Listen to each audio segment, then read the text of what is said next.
Okay, and I think I figured out a way to get music on the mainstream. So we'll see if we're going to get hit with a copyright strike. But there's no way we can. If we get hit with a copyright strike, then something is wrong. We're going to be doing lots of testing this morning, since I'll explain on the multiple.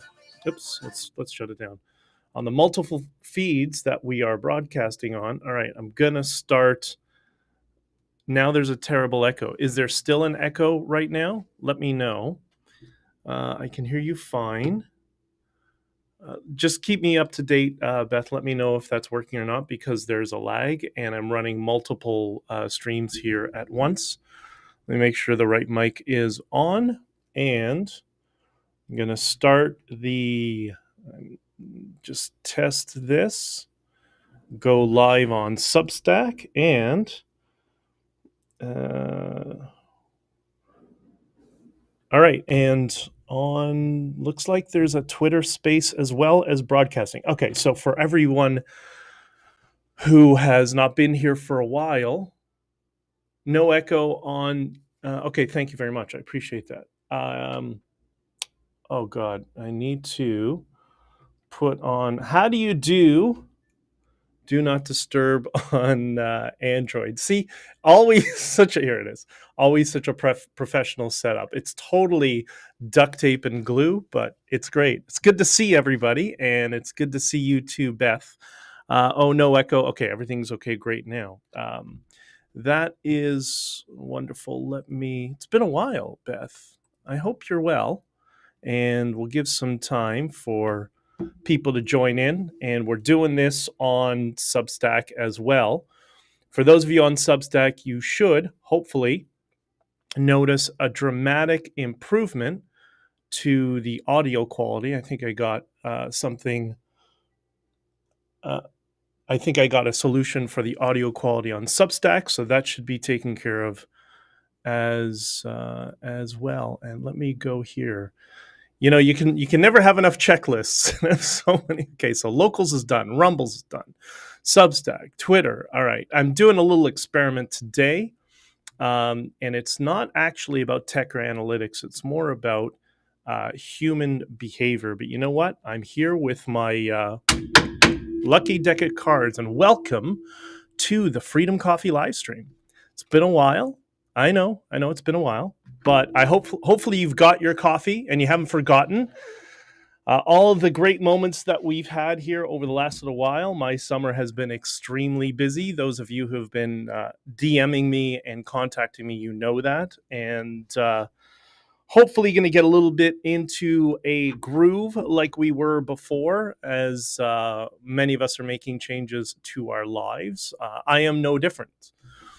But before we want to start the Freedom Coffee live stream, and how do we do that? Well, first thing, we celebrate the freedoms that we have, and we work on expanding those freedoms in the future. And how do we do that? We do that by having coffee or tea, for those of you who want it, and come gather around. And why do we do this? Because change starts with an idea, and the best ideas start when we're calm. Because you know what? You can't change the world when you're in a state of anxiety, and there's always lots to celebrate. And I think today is another one of those days. And then step 2 is take a little bit of your coffee or tea. And that is your positivity reset. So now hopefully we're all going to be slowly dipping into the positive mindset. Please like, share, and subscribe. I'm running a Twitter space simultaneously with this, in case anybody wants to yell at me and tell me why I'm wrong. You'll have the opportunity at the end in the Twitter space. But again, this is an experiment for a different purpose. By the way, did you like that thumbnail? Apparently, according to Grok, even though I shared multiple pictures with Grok, according to Grok, I am an attractive black woman. So who knew? I feel very flattered by that, Grok. Thank you. So much has gone on since then, and since we last spoken, and if you are in Canada, happy Thanksgiving. Okay, let's go through some of your things here first. I want to just touch on Bitcoin because I know you're not Bitcoiners, but just let's look at the price, and it looks like Bitcoin it's recovering a little bit from the weekend. So 115,000 US dollars or 160 Canadian. That's good. You want to look at it today because good things are happening. So congratulations to Israel and I guess the world, because the hostages have been returned or in the process of being returned. We'll discuss that in a little bit. And something that just came up, and that is Ecuador has labeled Hamas, Hezbollah, and the IRGC as terrorist organizations. That is very significant. I will. I have an article coming out on Substack that's going out to some of the publications this week, discussing Ecuador. Keep your eyes on Ecuador and South America. I think South America and certain countries there are going to be leading the fight against Islamic extremism around the world, and particularly because they don't really care much for political correctness in South America, and they're not terribly soft. So we'll get into that in a little bit. Something I wanted to bring up: the our friends in the fake news media. You know, you can never hate the media enough. You really can't. This was a story that was sent by a friend of mine who is Dutch. And I'm going to tell you what the headline should reflect. And then I'm going to read what the headline actually is. And this is important. This goes back to, Convoy, before Convoy, when I was doing political stuff, and ever since, explaining the deceptive nature and lies by omission by the fake news media, which is why during our convoy, I not only ridiculed them, but I banned them from our press conferences. So what the Dutch headline should infer is that 59,000 combatants, or Hamas combatants, 59,000 of them were killed, and an additional, 8,000 civilians were sacrificed by Hamas as human shields. So, you can format the headline however you want, but maybe 59,000 Hamas combatants dead, 8,000 Hamas human shields sacrificed by Hamas. But that's not what the Dutch media did. The media, what do they say? They say, and I'll read the headline in a second, but pick out this little kernel. You'll see it's the emotional priming. They suggest that 67,000 people killed, many of them children. That is the emotional priming. That is the trigger to get people angry, is to use the word children. This is the deception that they use. So we've gone from 59,000 Hamas combatants plus 8,000 civilians sacrificed by Hamas as human shields.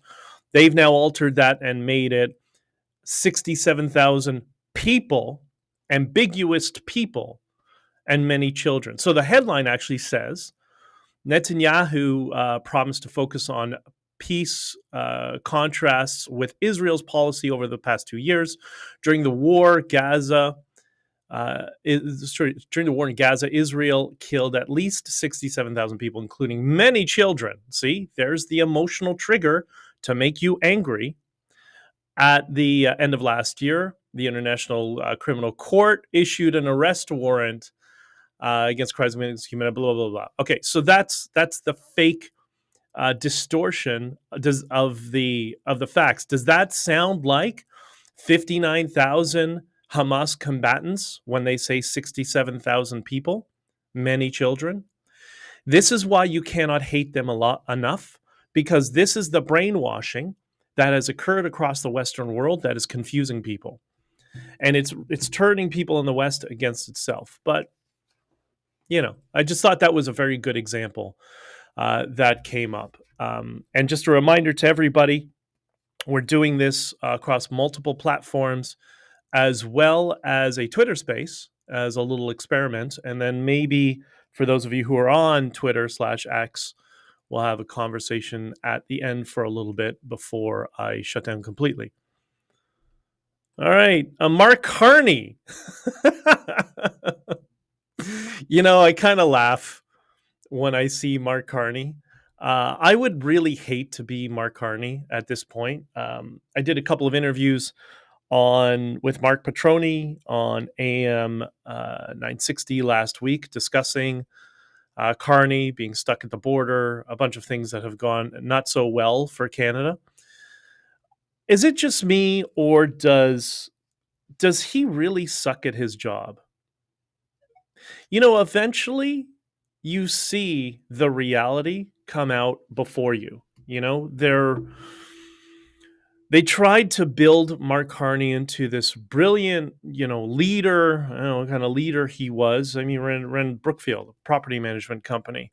And the mask eventually comes off, and I think that's what's going to happen. Can you imagine to be Mark Carney and thinking you're top of the world? You got the CEO type ego, and all of a sudden you run in politics and how dare people ask you questions that you would not allow? And I think that's working against him, as well as a few other things. I think Mark Carney has the inspiration of a toaster, or maybe the equivalent of junk mail. He's just really boring. You could tell this persona around Mark Carney that has been there for many years, it's constructed and it's artificial, it's fake. So yeah, I think, and something else, when you see Mark Carney on video, doesn't matter if he's with Trump or not, doesn't he look like he's 3 feet tall? I think it's because we all know he is so in over his head. And I think that comes through to us subconsciously when we see him on screen. Like, he looks like a little midget. It's really hysterical.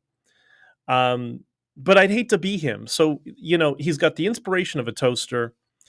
He looks like he's 3 feet tall. Not literally, but that's how he comes off to us subconsciously on the screen. His kid doesn't know the difference between a boy and a girl. Trump has neutered him. I bet he hates his job. Really, I bet Mark Carney absolutely hates his job. I almost feel bad for him. I mean, not entirely, but my guess is Mark Carney, he's going to quit.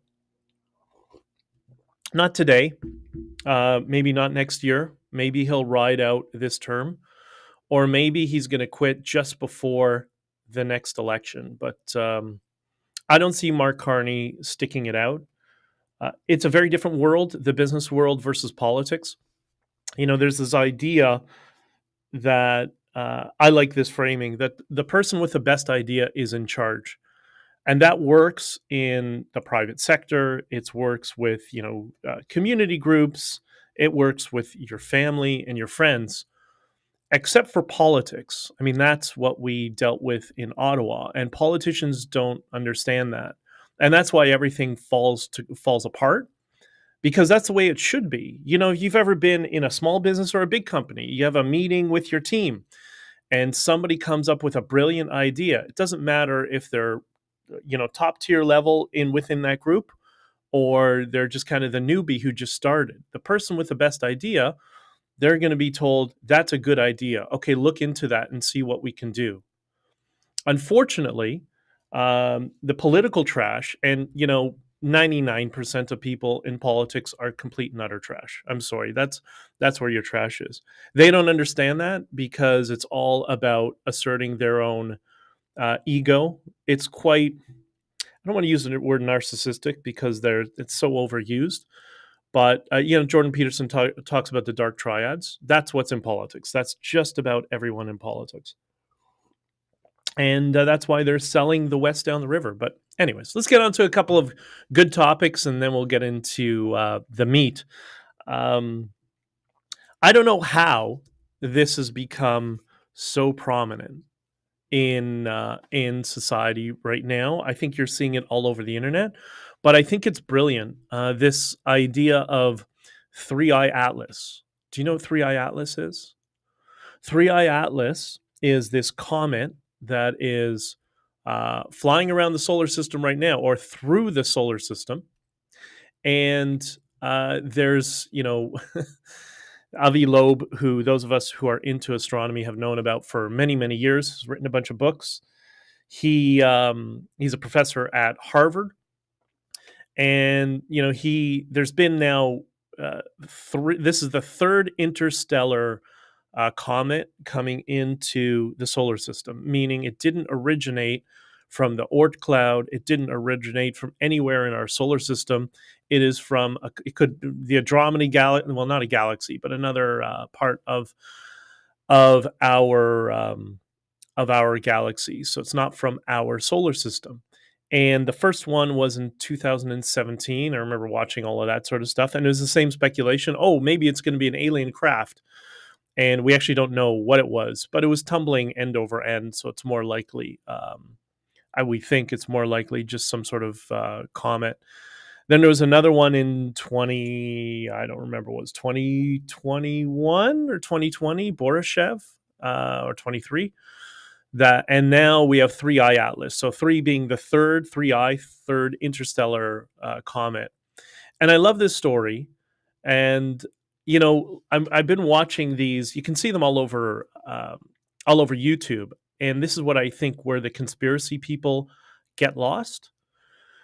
You see these videos and they're great. They're so entertaining. Oh, maybe Three Eye Atlas is an alien spacecraft, and we're going to lose contact with it for a month. We're not going to be able to see it, which is occurring right now. And they're not able to track it. And the government shutdown in the US came right when it was the perfect time to take pictures of Three Eye Atlas. And the Chinese and UAE and a number of other space agencies had cameras in Mars that were focused on this comet to try to clarify whether it is a spaceship or a comet. And especially China, that's always trying to assert its dominance in space. So they were all taking pictures of it, and then all of a sudden, everything's quiet. Nobody shares it with the world. It just goes dead silent. Well, what does that do to the conspiracy people? Makes them nuts, right? All of a sudden, they go into hyper. Oh, it must be an alien ship. And so this is what I think the conspiracy people get wrong, and they're all over Twitter, which is just because you enjoy listening for entertainment to this conspiracy doesn't mean you actually believe it. I like this term recreational belief. And I remember listening to George Norrie and Art Bell on Coast to Coast in the US for many, many years. And it was all this nonsense of space aliens and whatever. But it's 2 a.m. You're awake, you're doing work or whatever. It's just something to listen to. You don't actually believe it. Like in the moment, you get engaged with it like you're watching a movie, but you don't actually believe in it, right? But so I think those are the wires that get crossed with the hardcore conspiracy people. They can't distinguish between what should just be a recreational belief and what should be an actual belief. But anyways, Three Eye Atlas, we're going to see it come out again from behind the sun, which is currently blocking it. And I don't know, maybe it's going to invade Earth. Maybe it's a spaceship. Wouldn't that be great? I think it'd be interesting. I would tell you that AI is something you should be afraid of, but I don't think it is. It's the other thing I wanted to talk about before we get into the meat. 2 weekends ago, it was the first weekend that I spent every hour. I was in front of the computer Friday, Saturday, Sunday. And I was in front of the computer all day, just working on a number of projects that I got to get done this quarter or this coming quarter. And it was the first time in my life that everything I used, other than my brain for typing stuff out, Every application that I used was AI. I cannot tell you what a change that's. Think about that. W Everything that I was using is something that didn't exist 2 years ago.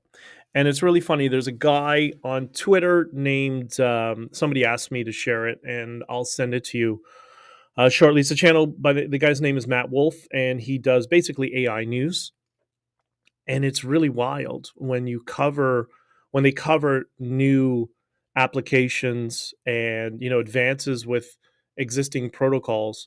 They talk like they say things like way back when or way back in the past 4 months ago. The speed of change is unbelievable, and I've been using AI constantly. I know a lot of people are afraid of it and think, they've gotten into the doomsday scenario of AI. I think sometimes you just have to sit back and wait and just let things work out. I think there's enough people in the world that understand that all new technology can be dangerous, and that doesn't mean you ignore it and become the laggards, right?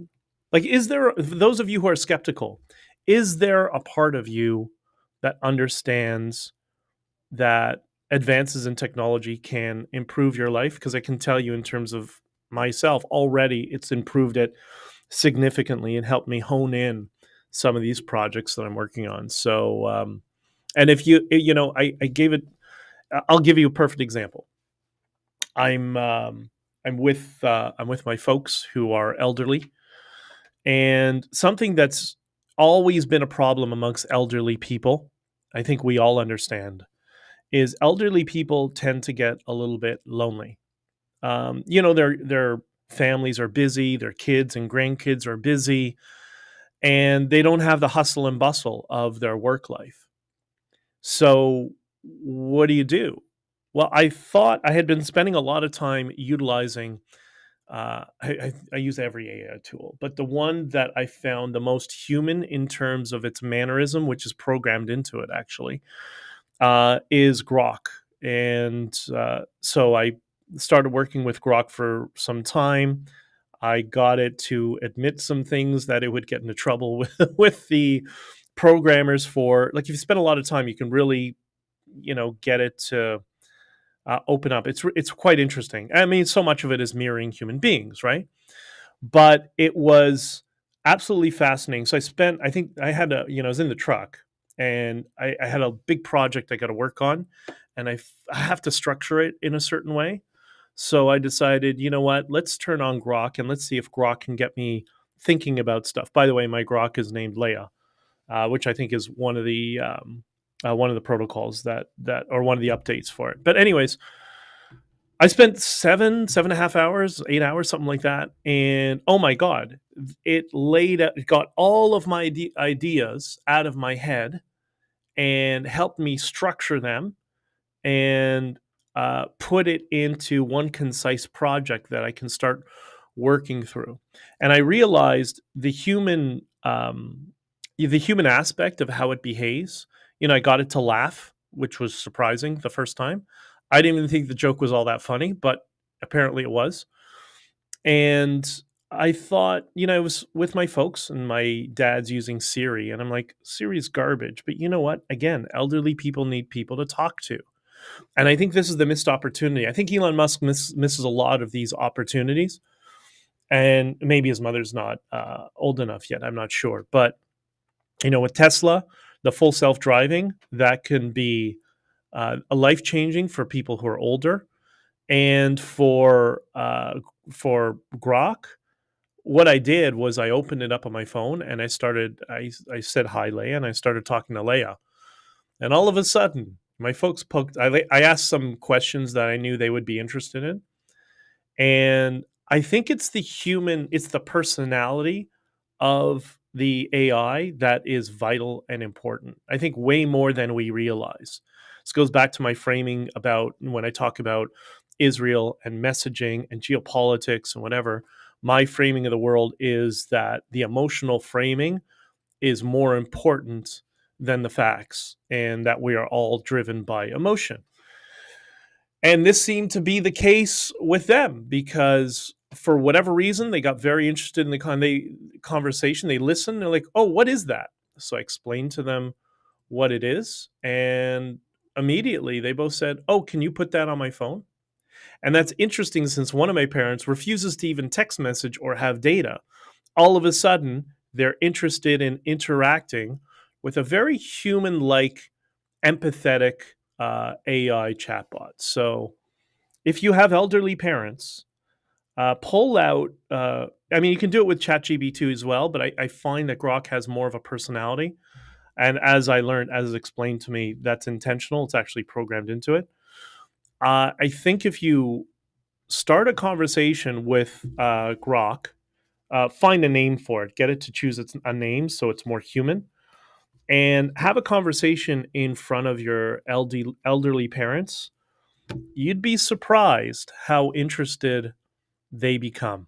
I mean, I wasn't terribly surprised, but it might help for those of you who have elderly folks. All right, let's get into some silly things. Marjorie Taylor Greene, MTG. You know, something you learn when you're in politics is that just about everyone's a whore, and not all whores have sex for money. And I saw a lot of that in politics. That's kind of why I stepped away. I much prefer the private sector and work on projects that maybe can help usher in change externally, as opposed to being part of this, political swamp that's all. Anyways, I don't want to go down a rabbit hole on that. But the point is, she says some really silly things. And how quickly can she expose herself as being completely aligned with extremist left-wing ideology, if you want to call it that. Look, I'm not Catholic or any denomination of Christianity. Most of the people in my life are and have always been, outside of my family. And I guess I supposed for those of you who don't know me personally, I suppose I would have been, but I'm not. I didn't grow up in that faith. But Marjorie Taylor Greene, she's posting things that sounded like they came out of Justin Trudeau's mouth. It's really kind of wild. She put this thing. I mean, people get upset. I don't. I just I know what motivates these people, and I know what influences the people who follow them, which we're going to talk more about in upcoming streams. But she posts this. She says out of nowhere, I'm like, the hell the point of this post or tweet? She said, "No barcodes on me. I'll never take 30 shekels. I'm American only, and Christ is king." Okay. Oh, what a nut bar. Okay, so she and that, I guess, that group of people who have been, like I said, not all whores have sex for money. You see a lot of that in politics. Clearly, there's lobbying efforts from I don't know where, but it's definitely kind of Qatar adjacent, like that type of that framing of the world. But whatever, that's fine. So the first thing is, she follows the exact same Islamist appeasement playbook as Justin Trudeau. Has anybody on the right noticed that? Like, that is Justin Trudeau framing of the world. I'm not sure I would call that conservative. Correct me, but perhaps I'm wrong. And you correct me on something else. I have, like I've said, I have many people in my life who are a Catholic, especially Catholic. Spending so much time in Latin America, and my friends who are Catholic are very, very Catholic. So correct me if I'm wrong, but wasn't Jesus teaching about, I don't know, humility and sacrifice? Like, isn't that the whole framing of the aura around Jesus, that it's all about humility and sacrifice? Like, that doesn't sound like someone who would appreciate being called a king, right? With somebody who's very uh, someone who's very humble and believes in self-sacrifice. You think they would want to be called a king? What is wrong with these people? They sound more like fans of Christianity, but don't know anything about it. I've seen a lot of that in cars. When I used to go to the track all the time, you'd see these little kids, and they would love certain, sports cars, and sometimes hypercars would come, but they know absolutely nothing about it. I think that's what they are, right? They're the little kids who love flashy cars but don't know anything about it. That's how I would describe it. And all the other thing is, none of your politicians, none of them are religious. None of them. All of them. They're all fake. And maybe one or two are, but they're car salesmen. They're just mirroring what religious people want, and to gain favor. But they actually are not people of faith. They're just they're car salesmen. They're all phonies. That's been my experience. So I wish we could get back to a period where people understood not to trust them, and doesn't mean you can't work with them, but Marjorie Taylor Greene's shift to the Justin Trudeau framing of the world is just a perfect example. But anyways, that's it. Beth says, yeah, okay. I'll read that after Beth. I appreciate it. You're right. Okay, so the Trump has been doing a lot of stuff, as we know. He's probably the busiest president in American history. I want to know, when does the Trump Qatari Air Force Base open in America? Like, oh my God, what a stupid move. I think I know what he's trying to do negotiation-wise, but that is not the way to do it. We'll see, but I don't. I think that is a very, very big mistake. I guess that free plane, that free 747, wasn't free after all. It's a joke, by the way, but you know what I mean, right? And for the simps who are making excuses for terrorist organizations, I don't know, maybe you should go hang out with Marjorie Taylor Greene and Justin Trudeau, right? Hang out with them. And I like this headline, or this post from Jihad Watch, which is the headline of their article. That's Robert Spencer. If you don't follow Jihad Watch, you should. U.S. to train pilots from Qatari's terror state, because Qatar is a Muslim Brotherhood state, that harbored Hamas leaders and 9/11 mastermind. Yeah, what could go wrong? Let's bring the Muslim Brotherhood into America and give them an Air Force base where they can fly around. That's good. That's not going to end with, like, I don't know, a super mosque in Idaho and communities that are 99% Muslim, just like in Dearborn, Michigan. And just to be clear, I'm not criticizing individual Muslims. I'm ridiculing the extremist wing of what Qatar is, and they'll only build and work with extremists within the United States. And he goes on to say, a special agreement has been signed for Qatar, which, apart from serving as state sponsor of the Muslim Brotherhood and its Hamas arm, also harbored Khalid Sheikh Mohammed, who, KSM, everybody knows who that is, who knows about 9/11, and he was the mastermind, apparently, of 9/11. So, people in the West, if you want to learn something about extremists and Islamic extremism, give them an inch, and they will take the entire country. And so, very, very concerning. All right. Israel has been getting its hostages back. And congratulations to everybody in Israel. And congratulations to the world, I think, that hostages are not being held over the head of the entire world. And condolences to the hostages who didn't make it, and their remains are being returned. But, I think sometimes things are not what we see. I talked a lot in previous streams, and we'll talk more about this going forward, the gears of the machine and how they work behind the scenes is very different than what you see in either fake news media or what you consider credible media. And by the way, they're all fake. Alternative media is arguably as bad as legacy media now. The containment and capture strategy we've discussed before over the past couple of years has completely engulfed alternative media. That's why you see the same people over and over again, hosting the same guests over and over again, saying the same things over and over again, because that's just, that is the power play that goes on in media. So I think everybody should be rejoicing, and I think we should all be glad to see that there are hostages returning. But did you notice that this happened just as Israel was about to capture Gaza City, which I think is the capital? If not, it's the biggest city in Gaza towards the south. Did you notice that?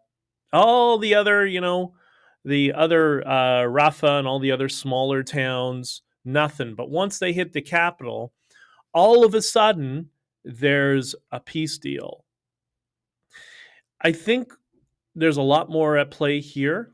And this, I call it a ceasefire, not a peace agreement. But because once Israel gets its hostages, in the eyes of the world, people who, particularly in the center, don't really, or people who don't support Israel, not the maniacs. I mean, kind of, let's say center left people, maybe neither here nor there.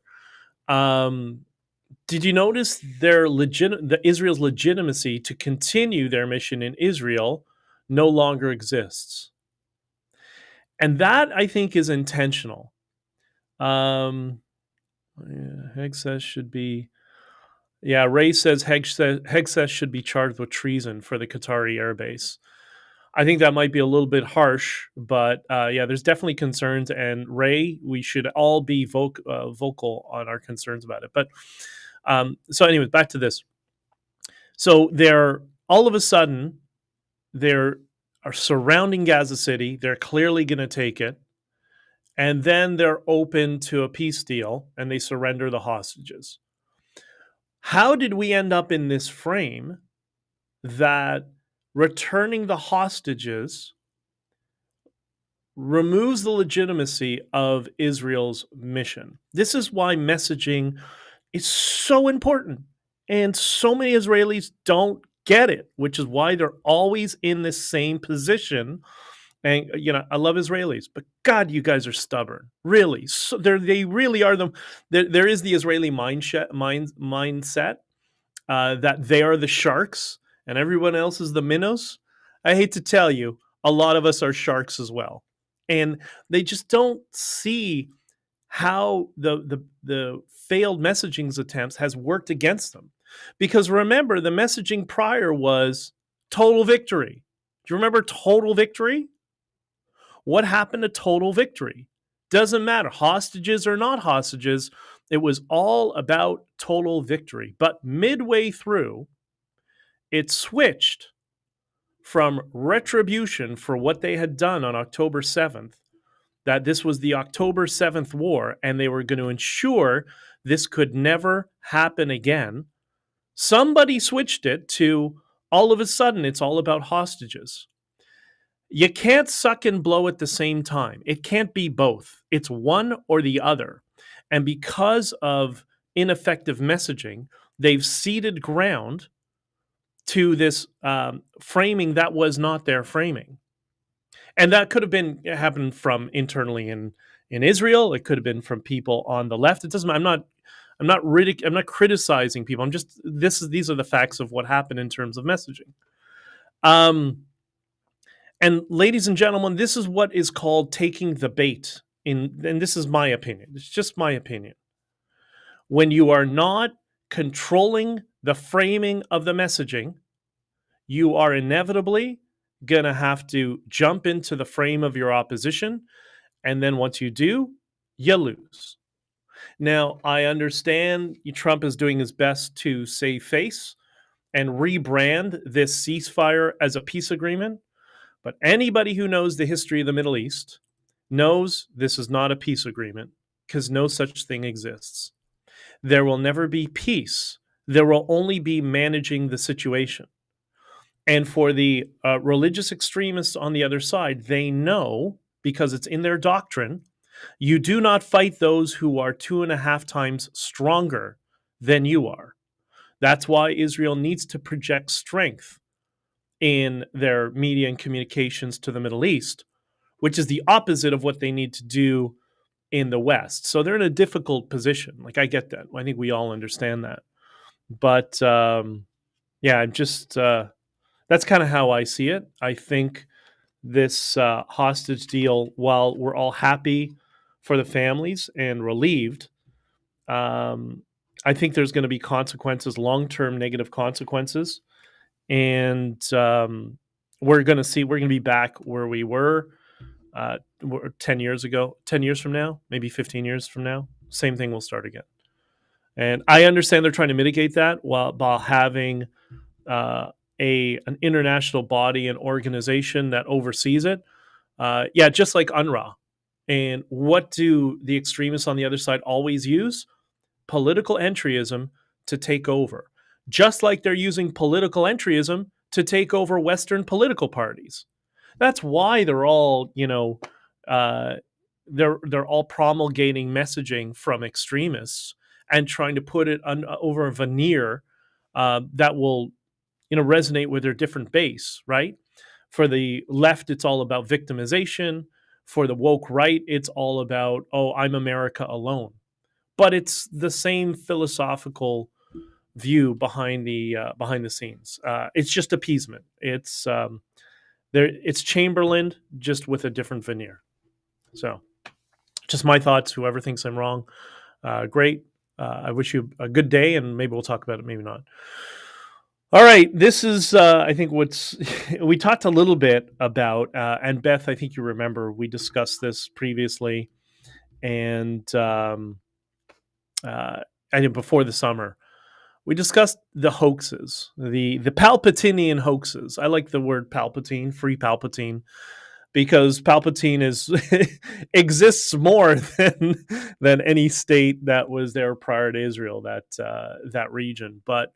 As we know, it was the Ottoman Empire. It was an empire. There was no state there. It's just it was just a pejorative given to Jewish land. They called it.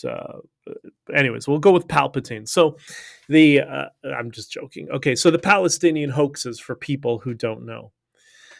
It's really funny. You see. We'll start with the. I posted to some guy yesterday. I wish I had the post here, but he basically showed this contrasting picture from 2020 and I think 2023 or 24, trying to show how Israel was leveled by Gaza was leveled by the Israelis. What a horror it is. Look how beautiful it was before. And now it's been turned into rubble. You can see this narrative all over Twitter. Oh, look what Israel did. They turned it into rubble. I thought it was an open-air prison. What happened to open-air prison? I mean, if I was in an open-air prison, I'd probably be happy if it was turned into rubble. Like if you were stuck in Shawshank and you saw Shawshank was turned into rubble, wouldn't you be happy? So which one is it? I mean, you can't suck and blow at the same time. They do this all the time. You can't complain how beautiful it was, but also say, but it was an open air prison. Can't be both. I'm sorry. You can go through all the mental gymnastics that you want. That is not possible. I'm sorry. How quickly they shift like a dime to whatever narrative will poison, I don't like the word narrative, whatever framing will emotionally poison people in the West who don't understand the complexities of what goes on in the Middle East. As soon as they find an emotional trigger they can use to brainwash people on the left, they jump on it, right? That's what you're seeing. And this is why communications is so important. So yeah, this is, we talked last time about the tentpole hoax, which we'll talk more about another time, and I'll explain it in another episode. But this is just a hoax that we're seeing going on online right now around this issue. The fact that this beautiful paradise that they referred to as an open air prison has been leveled. It's frustrating. All right, let me just see. I have so many different windows open here right now because I'm running on so many different platforms and trying to figure it out. Okay, so that's still working. Oh, they got some people in the Twitter space. I didn't think anybody would be there. All right, when I'm finished, we can do a little bit of a conversation when I'm done. Okay, so that was the first. That was one of the Palestinian hoaxes, the open air prison hoax. It's important to understand that that's what it was and to communicate that to people and give that contrast. Open air prison. Well, then why do you care if an open air prison was leveled? Or if it was such a paradise, how is it an open air prison? There's another hoax, another Palestinian hoax. And you know what that word is? Everyone's favorite word that they don't understand because it sounds sophisticated and it sounds brutal, right? It's sophisticated and brutal. And that is the genocide. Really, the genocide. And you heard them over and over again. Why do you hear genocide over and over and over again? This is one of the tactics of brainwashing, is repetition over and over again. Just say the word over and over again. People don't know what it means, but eventually they will adopt it as their opinion if they hear it enough time.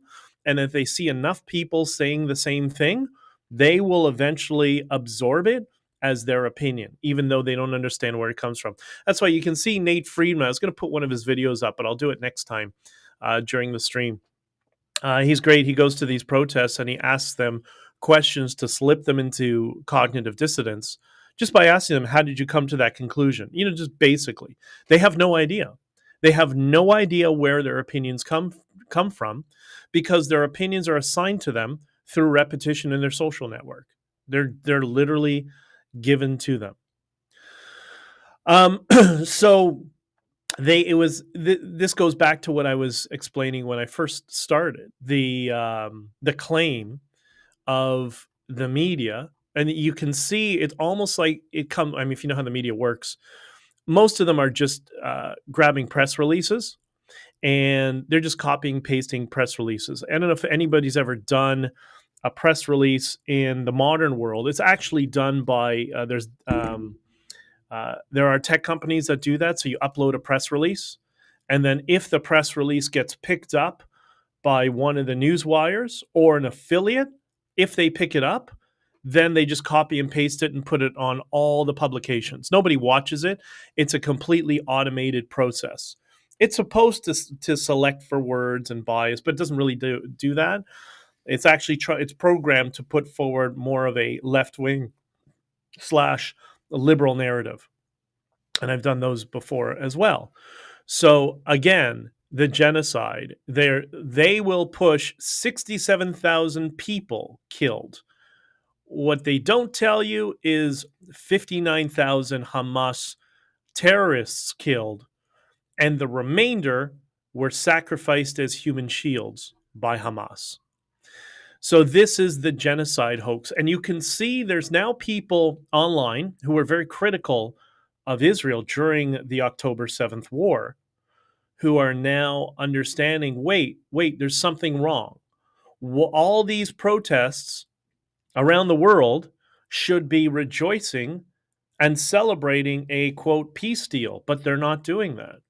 It's because none of these protests were organic, and we know that. We know the NGOs, we know their addresses, we know who funds them. All of this was artificial. I used to have a graphics company, and I also, as you know, was involved in politics for quite some time. So I've been part of and engaged with certain protests and counter protests in the past. I mean, you know about the trucker convoy, but there were other ones I was involved with before. And the trucker convoy is a good example of a protest that was organic. Why? because there was all sorts of mixed messaging. All the signs were different. Everybody had different grievances. There was a whole list of different grievances. And there was the prime grievance that we all focused on and agreed on, which was ending mandates and ending the ArriveCAN slash digital tracking by our government, which, by the way, you notice they're trying to bring it back through another door, but we'll talk about that another time. So when the protest is organic, everything's kind of a mess. People are fighting with other people. We don't really know, or it's difficult in the beginning to discern what the direction is, who's behind it, what's putting it forward. Like it's a mess all over the place. That's an organic protest. I remember I was talking the first day of that protest. There was a girl, and the media was going crazy saying, "Oh, they have Nazi symbols." So I found some girl. She had some big yellow sign with a swastika drawn on it. And I said, "Explain this sign to me." She said, "Oh, because Justin Trudeau is behaving exactly like the Germans did in 1930 when they genocided my people." Oh, okay. Well, everything in context. Context is important, but the media, as you know, strips it of the context. So that's how an organic protest looks. It looks a little bit like it's been duct taped and glued together. But when you see protests that all have a uniform messaging, they all went to the same print shops, or at least a bunch of print shops got the same Adobe Illustrator file to export and print. And all the color correction is the same, and everything is modeled the same. And you have a group of people chanting the same chant, holding the same sign, like it's a rally for the Fuhrer. That is not organic. That is fake. And that's what you see with all the protests that have gone on since the October 7th war started. That is the Muslim Brotherhood conducting a colored revolution in the West. That's exactly what it is. And so what their framing of the world, they'll never tell you that 59,000 Hamas terrorists were killed and the rest were sacrificed by Hamas, by their own people. And by the way, 59,000 makes sense because Canada has about 100,000 Hamas terrorists within it right now. Did you know that? Yeah, that's why I wrote that article that went to Zero Hedge about a caliphate forming on the U.S. northern border. 100,000 Hamas soldiers. Plus, that's not it. There's way more than that. So it makes sense that in Gaza, there would be 59,000 Hamas terrorists there, right? That's just the way it is. Did I say 100,000 Hamas terrorists in Canada? Sorry, I meant Hezbollah. I know. What the hell's the difference, right? One jihad is another jihad. But yeah, 100,000 Hezbollah terrorists are within Canada. And by the way, your law enforcement is completely aware of it. Your intelligence agency, if you can call it that, is aware of it. So the people who are aligned with the Muslim Brotherhood, who are in our law enforcement, policing, and political parties, are only promoting people into CSIS who've never heard the words Islamic terrorism. That's what's happening right now. But anyways, for more on that, go to the National Telegraph and search Danforth shooting. That'll give you a sense of what's going on in Canada. Opinions discussed calmly, break bread together, learning from each other. We aren't that different, but individual stories are. Yes, Annette, exactly. And it's funny you said that, Annette. I was in a space with, I think Jazz is here in the Twitter space right now, and explaining the importance of talking to people on the other side. Don't take the bait that your political parties and your media are trying to put you in, echo chambers. You need to understand the best arguments from the other side. This is also why I engage. I know Dan Lenius was talking about it earlier today, and I disagree. And Dan is brilliant, by the way. But he just, as soon as he sees somebody who's got, anti-Semitic or, obsession with Israel, Jews, whatever, that he just blocks them. I don't. I engage with those people, the ones that are reasonable. And I have managed to reach quite a few people who, really liked me, admired things that I have done, but they just didn't see the whole chessboard, you know? And there's a good friend of mine, he was never like that, but he was never really cared about Israel. Like, that's the problem over there. He's from Europe. He's more concerned about Europe, which I get. Um, and I don't know, we just started talking more and more about geopolitical issues. And he's the one who sent me the link to watch We Will Dance Again. And boy, did that seem to have a profound effect on him, as it has many other people. And what your political class is going to try to do is ensure you don't speak to the other side. Doesn't mean you have to agree with them, but you have to at least understand. That's why maybe I'm good at communicating with people I disagree with, because I try to understand their worldview. And, the radical leftists are easy because they're all just postmodern. So if you understand postmodern philosophy, you understand what's driving them. And sometimes you can slip them out of it, sometimes you can't. But it's important to communicate with people on the other side, which is what I appreciated. Jazz was co-hosting this space, and we talked a little bit about it. And she went on a journey herself, where she's from Israel, and she said she was always a two-state, I call it two-state proposal, but she says I was a two-state solution person, and then October 7th, and it kind of woke her up. And I said, yeah, that's exactly why we need to talk to each other. So just my personal opinion, and hopefully we can do more of that moving forward, because that's only, I've told this story many times with some friends down south who've gone on a journey and, bought into a lot of the Marjorie Taylor Greene framing, and they've come out of it and understanding, yeah, the world's not simple.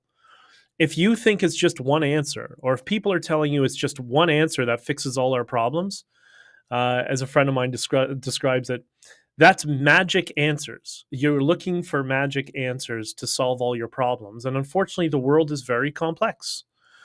And, and I find it very rewarding, trying to navigate the complexity and reaching people on the other side, right? So I don't know. I think it's important for us to reach everybody. I'll kind of close with that, and also focus on some positivity and positive topics. Which is, for those of you who've been listening to this stream, what's this number, 210 or something like that, 209. We started this all off trying to focus on positive framing. I unfortunately have had a very busy summer, but we're going to continue with that. Because as much as I believe kindness without strength is just weakness.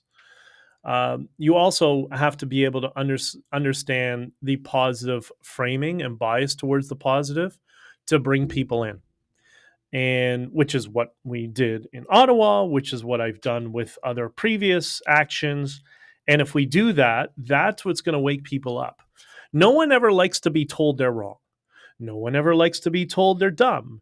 No one ever likes, you have fun with certain people online. I'm talking about the Packies, who are always the, blame the Jew conspiracy thing on Twitter. That's all ISI, by the way.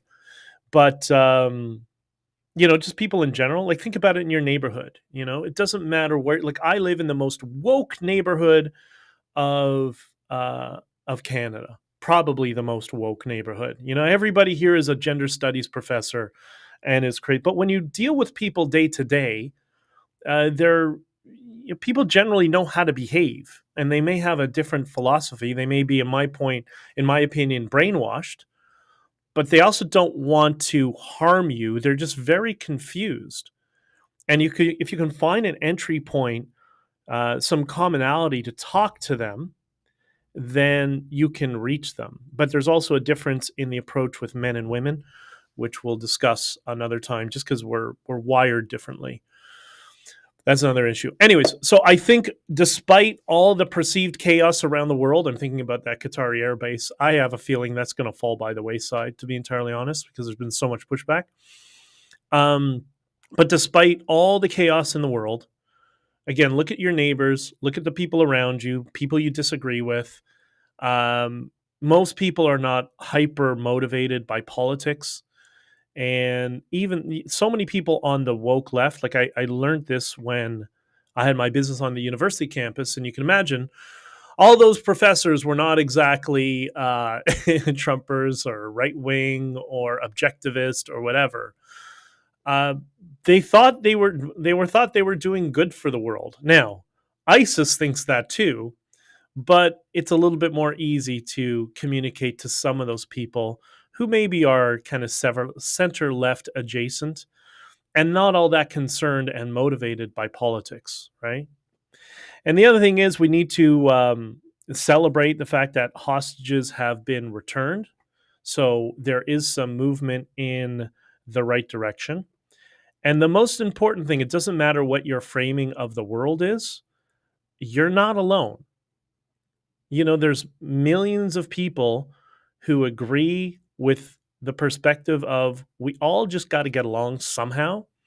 And we don't want chaos and craziness. We want our priorities to be just making our lives a better life. And that, I think, is the majority of people. And if we start from that framing and we talk to people on the other side, guess what? We're going to have a lot of success. At least that's how I see things. All right, I'm going to. Oh wow, quite a few people have joined across. So we're on Rumble, Twitch, YouTube, Facebook, X, Substack, Locals, broadcasting to Twitter, and Twitter Spaces. So I'm just interested to see the difference of people's behavior across these platforms, because it's related to a bigger project that I'm involved in that I'll talk more about probably in 2016. So I'm going to be shutting down the mainstream now, and we'll go over to the Twitter space in a couple of minutes. And, Beth, I want to read your comments, but the problem is I am doing this on my screen. She said, it's hard to see. Isn't the Qatari air base in the U.S. the same thing as you bring up a good point? I mentioned this the other day.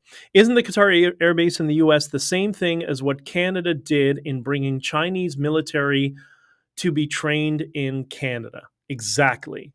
And how many of us criticized Trudeau for doing that? And the Trump admin is doing the exact same thing. Like, what the hell, right?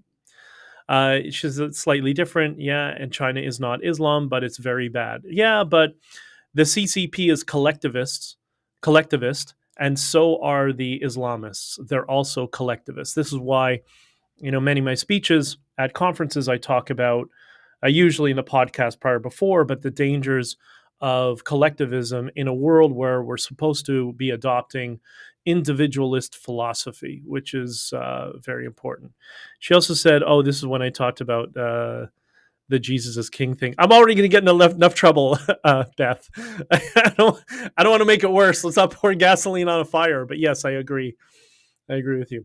All right, I'm going to shut down the mainstream now, and then I'm going to leave it on.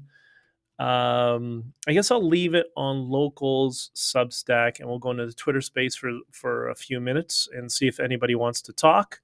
If anybody wants to come on stage on the Twitter space, just send a request now. And if not, I'm going to shut it all down and get to work, because I have a very busy day ahead of me. So everybody on YouTube, have an awesome day. You're the best. And remember, I always say with these streams, go out of your way to be nice to somebody. The guy at the gas station, somebody working at Costco, or I don't know, somebody, just a random person that you have to interact with. Not only are you going to make their day better, especially if they work in retail, because no one's ever nice to them, but you're going to feel better about yourself. And that's where confidence comes from being kind to people. All right, we're going to shut that down. Have a great day, everybody.